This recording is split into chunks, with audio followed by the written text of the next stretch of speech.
Legendary. I risk it all just to reach these heights. I can never let them dim these lights. I grind sunrise through street lights. Ain't a speck of fear in these eyes. You couldn't take a step in these mics. Never slipping, cause every single day another star is born. Lord had mercy, then Rashad was born. Code name Yoda, all around scorer. Originator of the snapback crossover. Sports talk show 2319. Putting the unseen in that ultralight beam. Analytic like a mathematician. Mad prediction of players' draft positions. If you can't tune in, set the DVR. He set with Skip, Hurd, and Chris Broussard. The focus is hoops, known and unnotables too. Welcome to the hottest show without further ado. Welcome to Sports Talk 2319. I am your host, Rashad Phillips, and today I want to talk about teams. And you know, I got players for you. Let's go!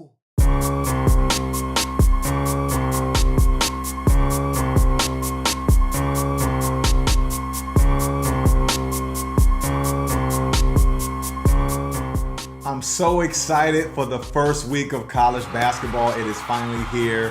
We've led up to this moment this week. Tons of games that I want to talk about. A couple players I want you to mark down. A couple teams I want you to mark down. And there will be some fantastic matchups coming this week.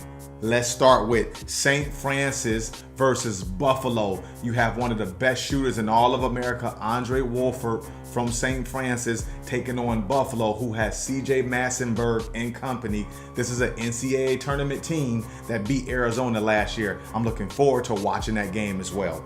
Cleveland State versus Davidson. A lot of people don't know these teams, but Davidson has Kellen Grady, in my opinion, is one of the top players in all of college basketball, and I believe he will be a first-round pick this year.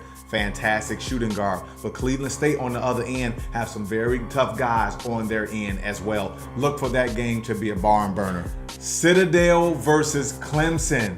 Yes, Citadel has one of the best jump shooters in all of America, Matt Frierson. Clemson has one of the top point guards, in my opinion, Marquise Reed. That will be a game that you guys want to watch as well. Mike Dahm, South Dakota State, takes on a very tough unit in Grand Canyon. Mark that on your calendars. That will be one to watch. Utah State takes on Montana State.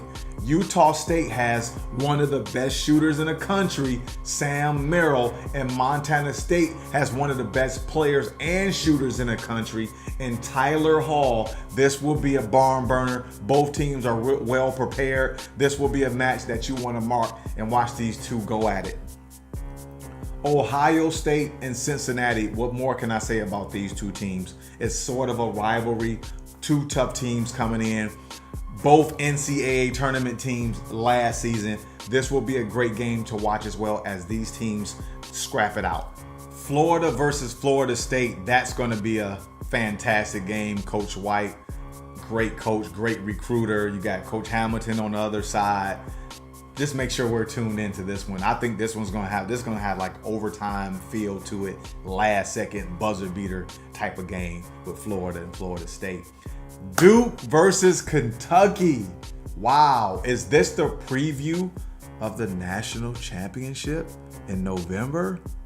I really love this Kentucky unit. I believe that this is the team, and I've never been the Kentucky guy, but I believe that this unit is a team that can win the national title. Now, on the other end, when you look at Duke, they have a ton of one and dones, a ton of freshmen, and last year's one and dones couldn't get it done. Can this crop of one and dones at Duke get it done this season? We'll know that early as they take on Kentucky. Michigan State versus Kansas. Wow. I mean, I don't know what to say about this one. Cassius Winston leads that new unit. Nick Ward, one of the top offensive rebounders in all of the country last season. Tom Izzo will have his team prepared to win. But when you look on the other end with Coach Self and his unit, he brings in a point guard, Charlie Moore, who transferred from California in the Pac-12 last season. big time scorer. This kid is electric with the ball in his hands out of Chicago. Look for him to play really well. The Lawson kid that just transferred from Memphis a few years back. So Kansas has some guys that can really play. This will be a tug of war type of game, and I'm excited to sit back and get my popcorn and watch this one for myself. Sneaky game alert. Mark this one down on your calendars. November 9th, Montana State, Tyler Hall, NBA prospect. Indiana, Romeo Langford, NBA lottery pick. Watch these two clash. It'll be a joy to watch both of these teams.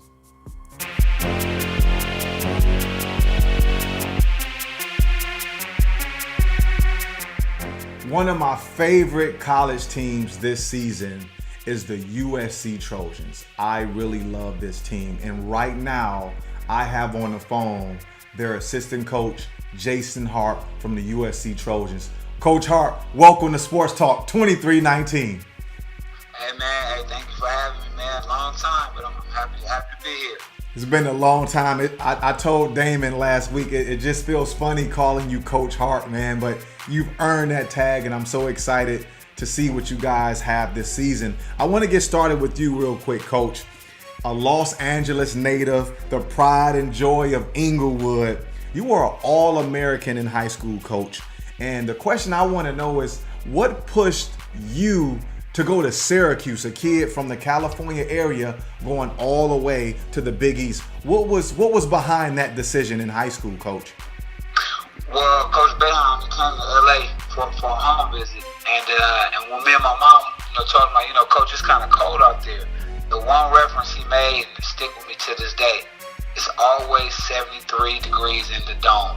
And that's the temperature that I grew up in. So once he told me that, where I was playing at, it made the decision that much easier. That sounds just like a legendary coach.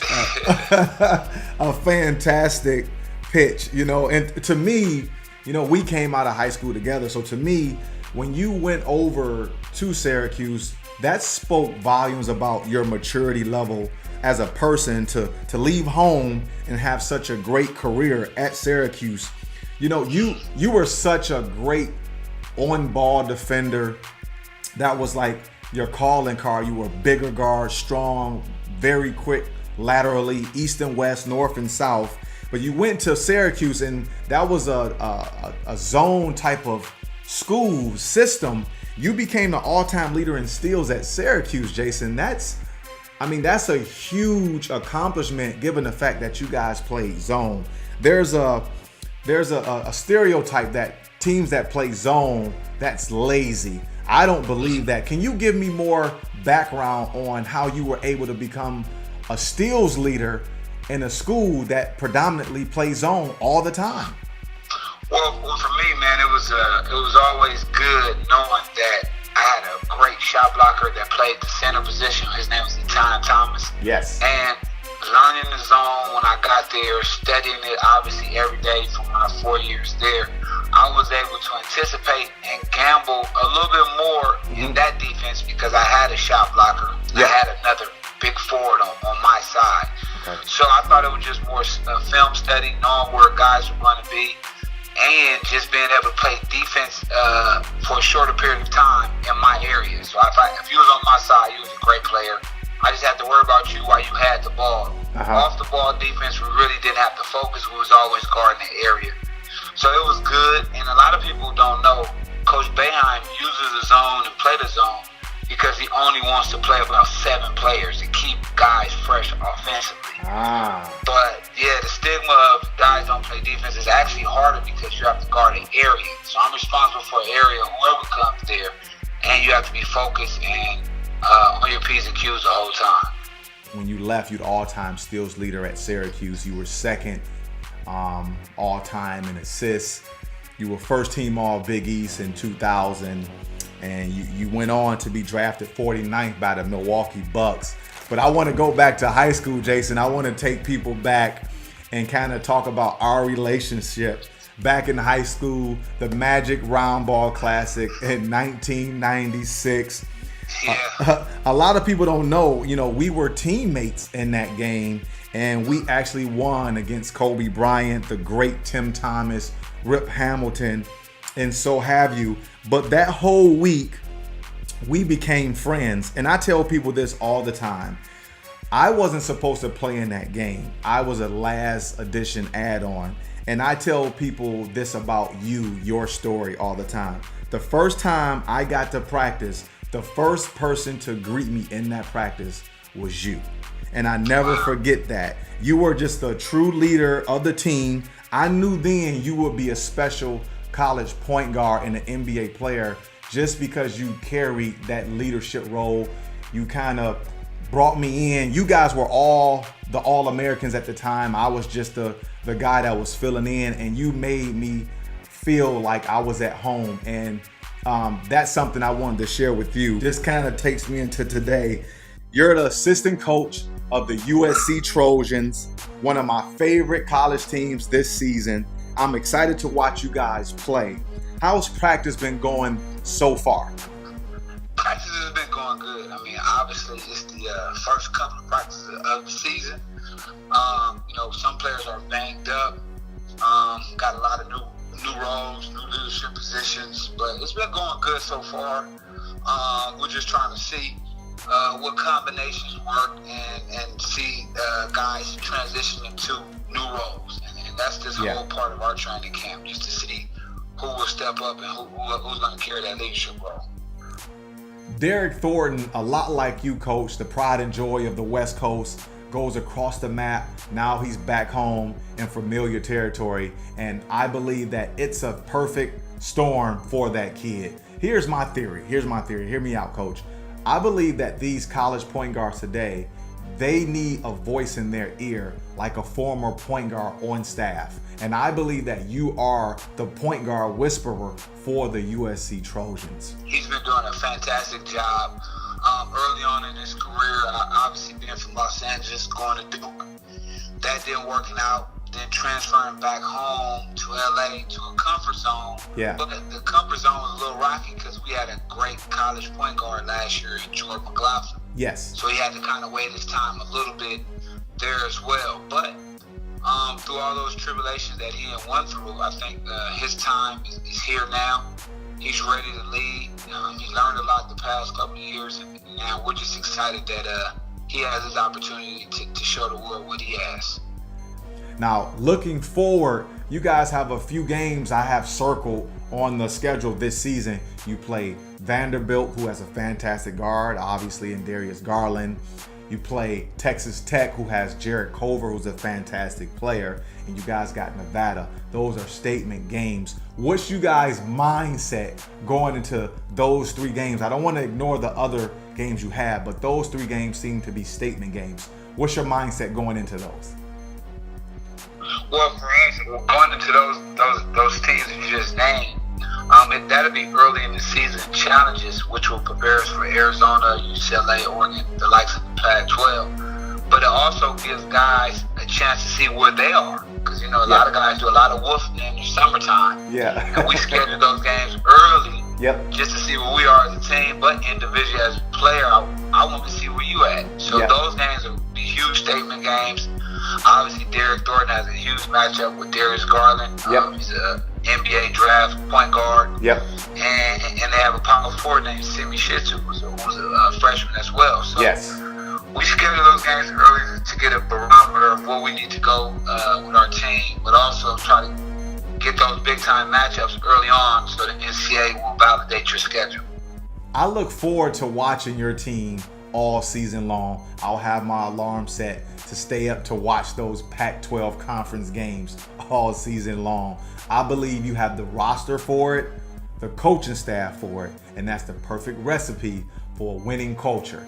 Coach, thank you for joining me at Sports Talk 2319. Thank you for having me, man. I really appreciate it.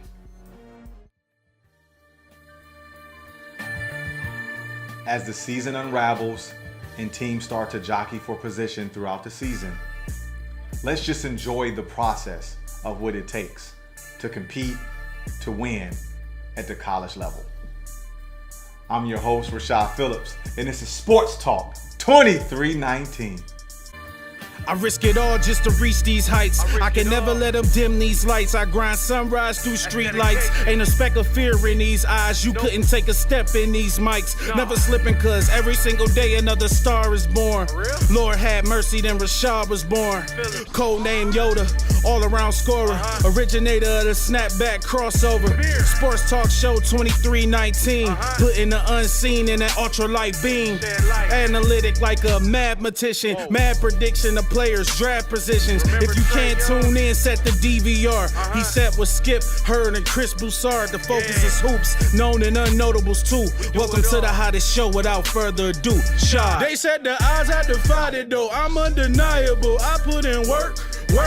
Can't let the weakness define me though. Soon as I find it though, I put in work. I level up cause I'm grinding though. This can't be guarded cause I put in work. Whose stock is falling and rising though. If you just gotta know, come get this work.